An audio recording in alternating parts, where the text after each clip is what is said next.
you know, in a ideal world here, and there's probably some things that have to occur. Obviously, things like, say, these core players that are superstars in their own right, will they take a little bit less money? Are they always going to be seeking that max that they're probably entitled to, but perhaps as their age simply does not match their production at any point? And I'm not saying obviously Klay and Steph, their production's going to drop off, especially as shooters.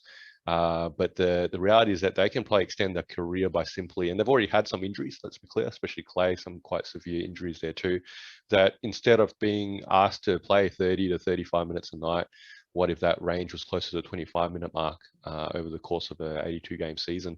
And they've got the right pieces in place to put put those minutes somewhere else.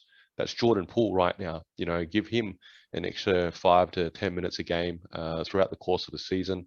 The production's still going to be there. He's only going to get better.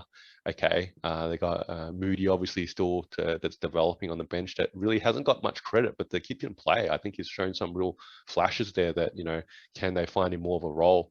Again, like I said before, Kuminga sort of taking over from Green, obviously in Draymond at some point, and it's a whole different style of play, no doubt. Don't get me wrong, but he's definitely looks like he's going to have a long and productive career. Okay, and then you got Wiggins, who's sort of that bridge in between everything. That clearly, has shown he doesn't need to be that alpha player. That he can sort of modify his game to be productive in whatever is being asked. And I think it's been really nice to see that. I think there was a huge narrative on Wiggins, how much of a bust almost he was.